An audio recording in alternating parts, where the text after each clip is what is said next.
how are you teaching the drive phase, the propulsive phase of the rowing stroke? Like break it down. Okay, I put the blade in the water. All right. What's the first thing you want the athlete to be doing? I guess is that if you're engaged through the water, is that push of the legs, right? It's or you want the Well, structure you through the tell me. How body. are you teaching Yeah. it? How are you teaching Uh, it? I guess if they're rolling up to the front end, right, their blade is locked into the water. It's a stable body. I'm teaching them the stable body, long connected through the lats, and hips and handle move together. That's kind of the first piece that I'm telling them. I'm telling them if there's a disconnect with the shoulders or with the seat, then we're not truly structuring or positioning ourselves at our low back and with our hips to have that connection at the front end that Okay. we're looking, right? And that engagement through the prime movers, right? Which, or what I perceive as the prime movers, which is that engagement through the quads or that push of the legs, right? We're not connected at that front end. So that's probably where I would start. Great. That's perfect. I asked that question. I want to start there. Is this all comes back to like how we started at the very beginning of the interview? Is that strength and conditioning is doesn't matter the sport. It's there to complement the sport, right? So um, there's probably a more aligned view on technical um, teaching of the rowing stroke now than say 50, 60 years ago, where there was like very distinct rowing styles, where you had like Rosenberg and the Grinko style, where there was either like a concurrent opening of the trunk and the legs at the same time, or very leg dominant, right? So the reason I'm providing that context is how you're teaching the rowing stroke and asking them to generate force is going to influence the exercise selection in the muscle groups and the muscles that I'm going to prioritize. Because my job is to complement you, right, and how you're teaching, right? Does that make sense? Yeah. Yeah. So some of the things that jump out to me off the top of my head as you're describing the rowing stroke and how you're teaching it. So you want a long connected arm. You want a stable trunk position, throughout the rowing stroke, and the propulsive phase is going to begin with a leg dominant, quadricep dominant. They're pushing into the foot stretcher. Is that accurate? Yeah, absolutely. Yeah. Okay. Okay. So now that I've got that information, then I would go, okay. So this athlete needs to maintain a stable trunk position. So they got to be able to hold that position. They've got to have the endurance to do that across 2,000 meters.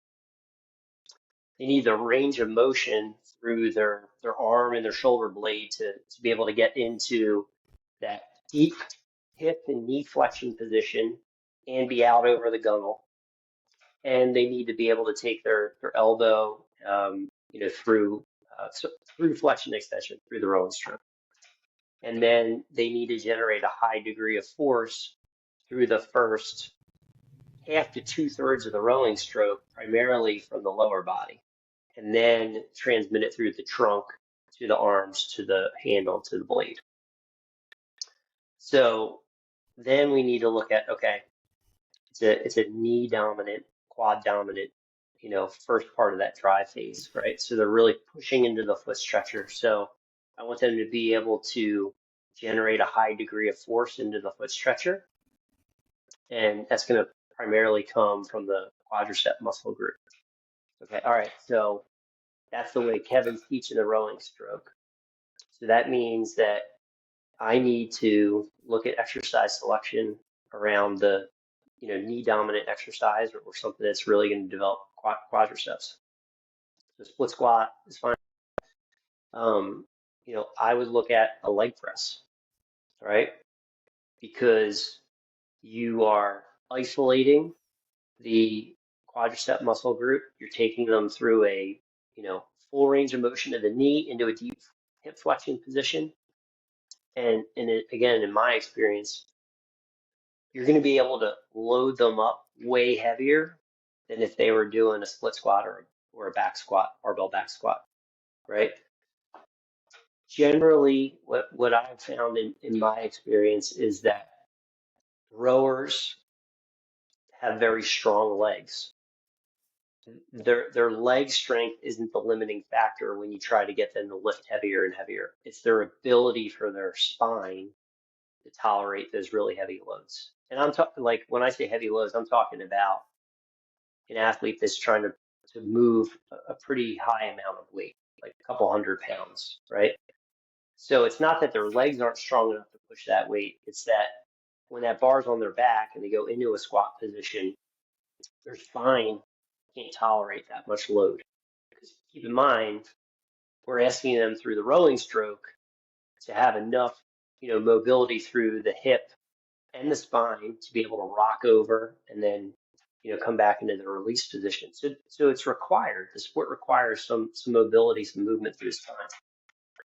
So then you kind of have to get creative, and the leg press is a good way to continue to overload tissue, the muscle at the knee, heavier and heavier than they may not be able to do in a barbell back squat. Another great option is a belt squat. So it's the same kind of idea. They're wearing a belt that's got a carabiner loop to it, and then basically the weight is in like a central stack. It's got like a hole.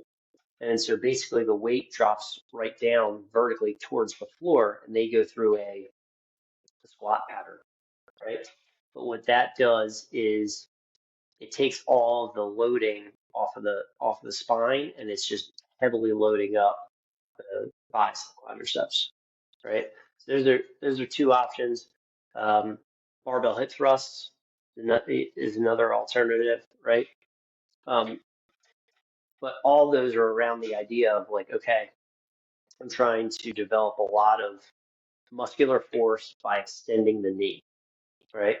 I'm so glad to hear you say that because um, I think what I hear a lot when I have this kind of conversation is it's a lot of hip dominant or hip focused strength and conditioning exercises, which are good, but I think we're missing that when we look at how the rowing stroke is being taught and being performed. There's actually there's not a ton of hip contribution to the propulsive phase.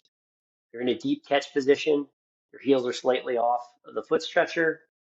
I'm pushing, my heel comes flat, and then as I'm pushing, the knee's going to fully extend before the trunk's starting to open up.